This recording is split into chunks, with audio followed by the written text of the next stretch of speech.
So in my last video, I absolutely berated the fact that Mary Jane maybe had one too many missions, and of course people were like, I sure hope you're happy the fanbase bullied her to the point of quitting. Now this is not true. This is false, so I don't know why 5 people decided to like it, but I said, false, she's still Mary Jane, and me saying she didn't need more missions is not equivalent to attacking the actor. Be serious. But if you guys want a little catch up, let me give it to you. So this gorgeous woman, alright, because she's amazing, first of all, yeah, just not slagging her off at all. She's great, right? You know what I mean? But she posted this a little bit ago. Dear Spider-Man fans, I appreciate the love for my role in Spider-Man games and the positive response to my version of MJ.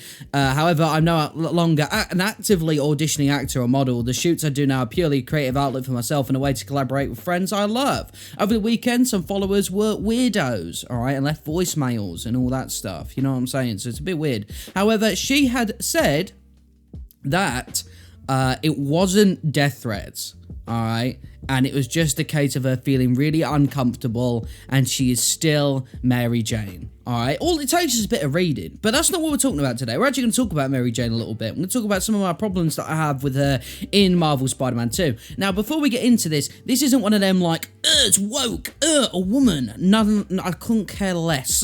I couldn't care less about that conversation. But there is something that we do need to talk about, though, all right? So, this come out from Brian Intihar, basically saying that the stealth scenes had to be included, and she's a little OP, I don't give a crap, she's fine, I don't care. Now, let's go into it a little bit, right? So we had 2 choices. We could say, all right, we'll make it easy and just not do it, and everyone would go, great, now MJ missions. Yes, because MJ missions are boring. They are terrible. Like, they were bad in the first game, right? And they weren't great in the second game. Now, I understand the whole point of, like, it's nice to see the world from a different perspective. Sure, for one mission, maybe? Do you know what I mean? Like, one mission, maybe 2. But, like, this woman was doing John Wick stuff in a base full of trained hunters and symbiotes. Like, what are we doing? Hey, we've talked about showing the world from all different angles. We're going to make our moments better. We're going to take on the challenge. We're going to make people like playing as we pick and choose our spots. We knew we had to be a bit more proactive, capable person. No, but you've overdone it. You've overcorrected.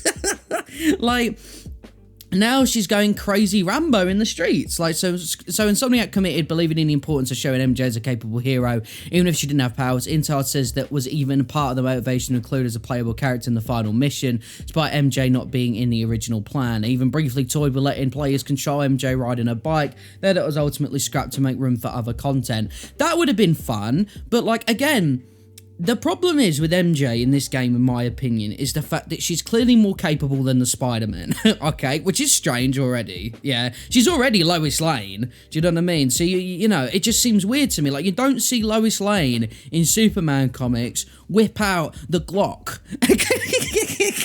crazy on some insane mercenaries, right? You just don't see that.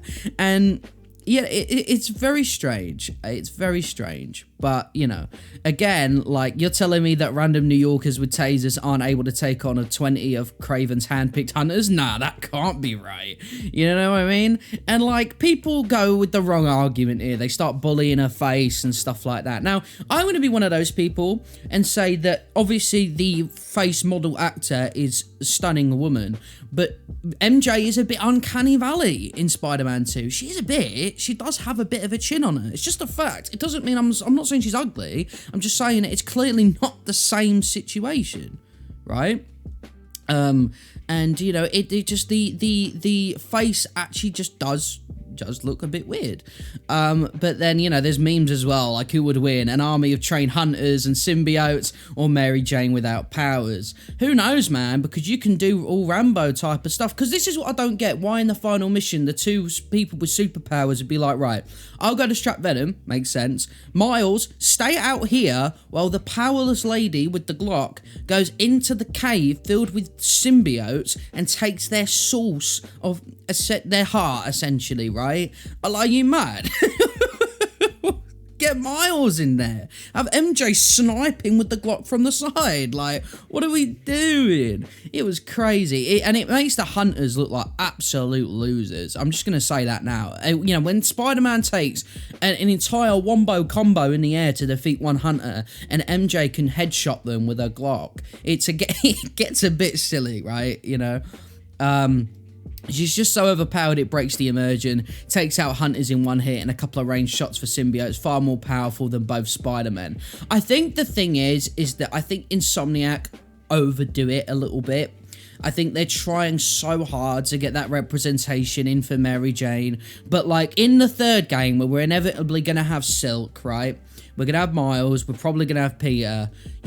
Mary Jane needs to be gone. Like, not gone, like, she'll still be in the story, but I mean, like, when it comes to gameplay, you don't need her. You don't, alright? The way they did the Haley thing, I agreed with, right? The singular mission, and then that's it. Do that. Like, I didn't hate the mission where she goes to find Dr. Connors. That, to me, made a bit more sense. Sort of. You know, in line with the first game. But the rest were just ridiculous. Anyway, I mean, to be fair, even the first mission, like, because she has to knock out these hunters, it just, it's weird. I want to know what you guys think about it. But anyway, screw this guy or girl. They're wrong. Yeah, MJ's just a bit much, isn't she?